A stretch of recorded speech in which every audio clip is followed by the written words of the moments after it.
नमस्कार प्रिय विद्यार्थियों, सीजी भारत आपके अपने यूट्यूब चैनल पर आपका बहुत बहुत स्वागत अभिनंदन है। तो प्रिय विद्यार्थियों, काफी दिनों के बाद आज फिर से हम कक्षा शुरू कर रहे हैं। तो आज का पहला क्वेश्चन आपके सामने है। आप इस चैनल को ज्यादा से ज्यादा शेयर करें प्रिय विद्यार्थियों, जिससे आपके ज्ञानार्जन में वृद्धि होगी। ठीक है, तो एनसीईआरटी बेस्ड क्वेश्चन उठाएंगे हम। ये करंट अफेयर का पहला क्वेश्चन आज से आपके सामने है। वर्तमान में देश के उपराष्ट्रपति कौन है? आपको पता होगा अभी हाल ही के अंदर देश के उपराष्ट्रपति बने हैं सीपी राधाकृष्णन बने हैं। सीपी राधाकृष्णन बने हैं। इनसे जो पहले जो उपराष्ट्रपति वो कौन थे? वो जगदीप धनखड़ थे। कौन थे? जगदीप धनखड़। जगदीप धनखड़ की इन्होंने क्या ली है? जगह ली है प्रिय विद्यार्थियों, ये भी आपको पता होना चाहिए। सीपी राधाकृष्णन की अगर मैं बात करता हूं प्रिय बच्चों, तो पूरा नाम अगर पूछ लिया जाए तो चंद्रपुरम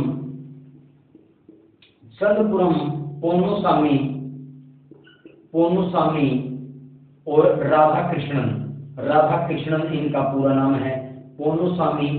चंद्रपुरम पोन्नुसामी राधाकृष्णन इनका पूरा नाम है, ये भी आपको पता होना चाहिए। जगदीप धनखड़ की इन्होंने जगह ली है। देश के प्रथम अगर बात करते हैं, प्रथम राष्ट्रपति कौन थे? तो फर्स्ट वाइस प्रेसिडेंट कौन थे अपने देश के? तो कौन थे? आपके डॉक्टर सर्वपल्ली राधाकृष्णन थे। डॉक्टर सर्वपल्ली राधाकृष्णन थे, ये भी आपको पता होना चाहिए। सर्वपल्ली राधाकृष्णन थे। डॉक्टर सर्वपल्ली राधाकृष्णन के जन्म को हम क्या मनाते हैं? राष्ट्रीय अध्यापक दिवस के रूप में मनाते हैं। राष्ट्रीय अध्यापक दिवस के रूप में हम सेलिब्रेट करते हैं। ये राष्ट्रीय अध्यापक दिवस मनाया कब जाता है? ये भी आपको पता होना चाहिए। तो कब मनाया जाता है? 5 सितंबर को प्रत्येक वर्ष हम मनाते हैं, ये भी आपको पता होना चाहिए। सीपी राधाकृष्णन, चंद्रपुरम पोन्नुसामी राधाकृष्णन, जगदीप धनखड़ इनसे पहले थे। इन्होंने जगदीप धनखड़ की जगह ली है। स्वास्थ्य का हवाला देते हुए भी मेरा स्वास्थ्य ठीक नहीं है, जगदीप धनखड़ ने इस्तीफा दे दिया। First doctor Sarvepalli Radhakrishnan. राष्ट्रीय अध्यापक दिवस जो मनाते हैं वो देश के प्रथम हम जो उपराष्ट्रपति हुए इनके मनाते हैं। अब डॉक्टर सर्वपल्ली राधाकृष्णन की बात करते हैं तो इनका जो जन्म हुआ प्रिय विद्यार्थियों, इनका जो जन्म हुआ यह लिखता हूं। इनका जन्म हुआ था आपका 5 सितंबर 1888 को और मृत्यु होती है 17 अप्रैल 1975 को, ये भी आपको पता होना चाहिए। डॉक्टर सर्वपल्ली राधाकृष्णन का जन्म कब होता है? 5 सितंबर 1888 को। मृत्यु होती है 17 अप्रैल 1975 को। देश के प्रथम उपराष्ट्रपति रहे, वे दूसरे राष्ट्रपति रहते हैं। सारी की सारी बातें आपको क्लियर होनी चाहिए। क्वेश्चन था वर्तमान में देश के उपराष्ट्रपति कौन है? तो डॉक्टर सीपी राधाकृष्णन है। चंद्रपुरम पोन्नुसामी राधाकृष्णन है। जगदीप धनखड़ जो कि स्वास्थ्य उनका ठीक नहीं था, इसलिए उन्होंने इस्तीफा दे दिया था, तो उनकी जगह इन्होंने ली है। प्रथम डॉक्टर सर्वपल्ली राधाकृष्णन थे। राष्ट्रीय अध्यापक दिवस उन्हीं के जन्मदिन पर हम मनाते हैं। 5 सितंबर को प्रत्येक वर्ष हम मनाते हैं। इनका जन्म 5 सितंबर 1888 को हुआ और मृत्यु हो जाती 17 अप्रैल 1975। नेक्स्ट क्वेश्चन आपके सामने प्रिय बच्चों, संसद का वर्णन संविधान के किस अनुच्छेद के अंदर है? तो ध्यान से देखिएगा, जल्दी जल्दी आंसर कीजिएगा। इसके लिए आप संसद का वर्णन किस अनुच्छेद में है? तो इसका आपका आंसर हो जाएगा 79। ठीक है, आप एक ट्रिक याद कर लें। आप याद कर लें, ये 3 शब्दों से मिलकर के मान लो बना है। स से आपका संसद हो जाएगा संसद, र से आपका हो जाएगा राज्यसभा और ल से आपका लोकसभा। जो 3 वर्णों से मिलकर के बना। तो संसद का वर्णन 79 में है, राज्यसभा का 80 में है, लोकसभा का 81 में है। इस प्रकार आप याद कर लें। संसद को सरल से आप याद कर लें। संसद राज्यसभा लोकसभा। संसद का वर्णन संविधान के किस अनुच्छेद में है? तो 79 में है। तीनों का आपको पता होना चाहिए। संसद का 79 में, राज्यसभा का 80 में, लोकसभा का 81 में। यह आपको सारा का सारा पता होना चाहिए। नेक्स्ट क्वेश्चन की ओर आगे बढ़ेंगे प्रिय विद्यार्थी। नेक्स्ट क्वेश्चन आपके सामने कि भूटान का राष्ट्रीय खेल क्या है? तो भारत का पड़ोसी देश है। भारत के 9 पड़ोसी देश जो हैं वो बांग्लादेश, चीन, पाकिस्तान, नेपाल, म्यांमार, भूटान, अफगानिस्तान, ये तो सतलीय सीमा बनाने वाले देश हैं जो भारत के पड़ोसी हैं। इसके अलावा 2 जलीय सीमा भी बनाते हैं जो कि श्रीलंका है और एक मालदीव है। तो यहाँ पूछा गया कि भूटान का राष्ट्रीय खेल क्या है?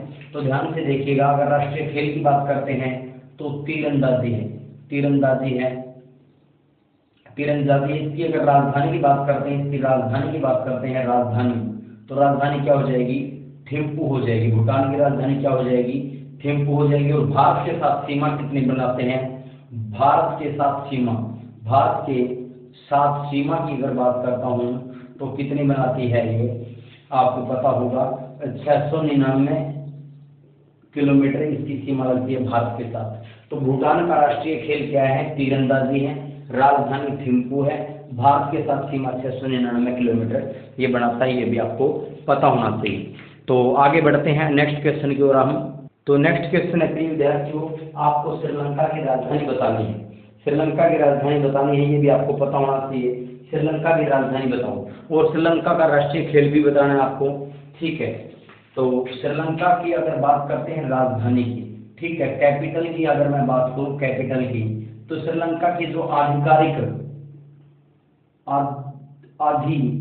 आधिकारिक जो है, आधिकारिक या प्रशासनिक जो राजधानी है, प्रशासनिक राजधानी है, वो कौन सी है, श्री जयवर्धन, श्री जयवर्धन, श्री जयवर्धनपुरे।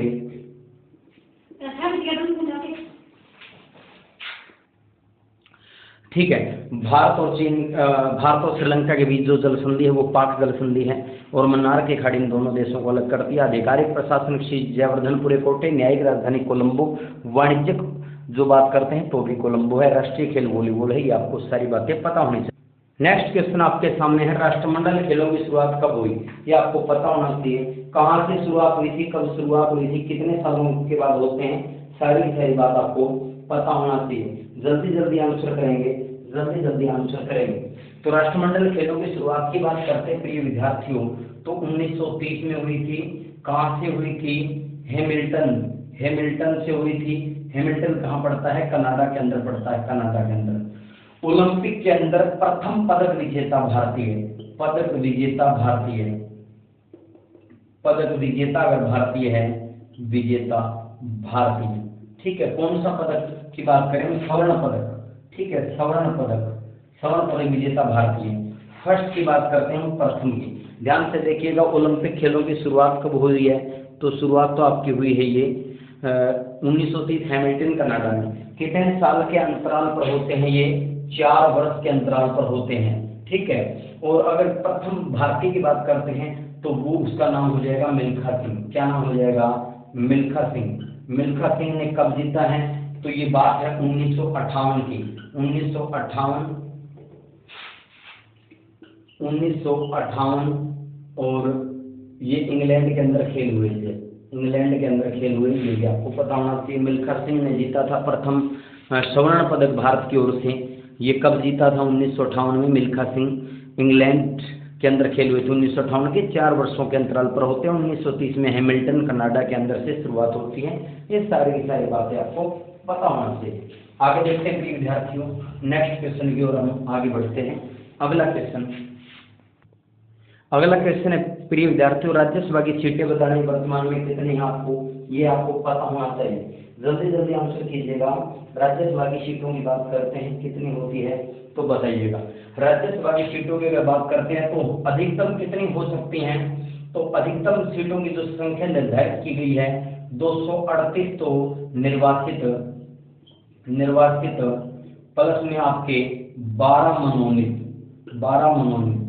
कितनी हो सकती है, तो कितनी हो गई है, ये 250 हो गई।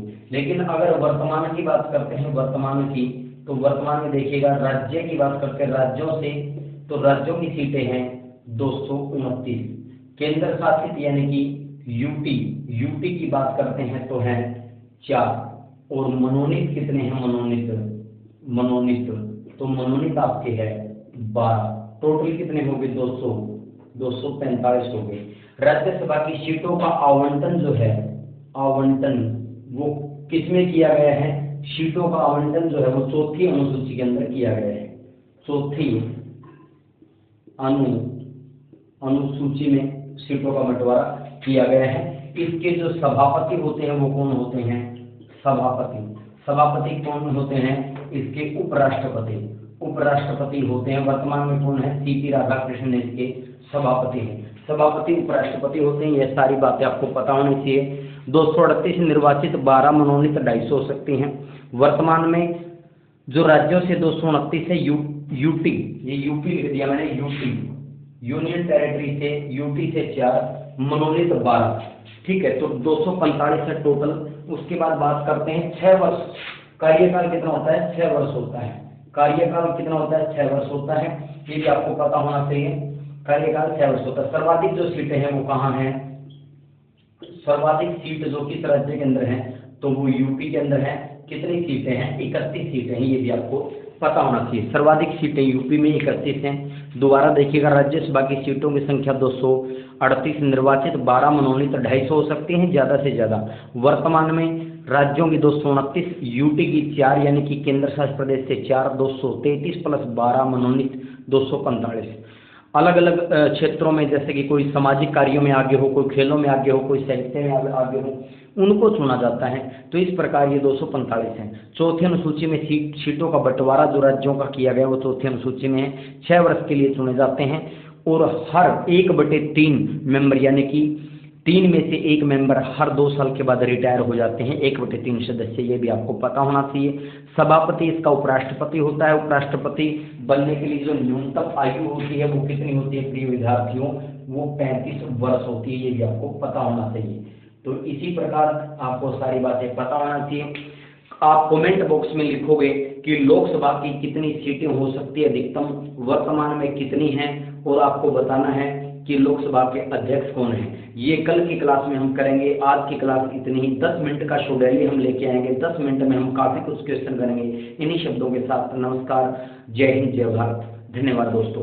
क्वेश्चन दोबारा रिपीट करता हूँ। लोकसभा के अध्यक्ष बताना है आपको, लोकसभा की सीटों की संख्या बतानी है कितनी है, लोकसभा अध्यक्ष कौन है, ये सारी की सारी बातें आपको पता होना चाहिए। नमस्कार, जय हिंद, जय भारत।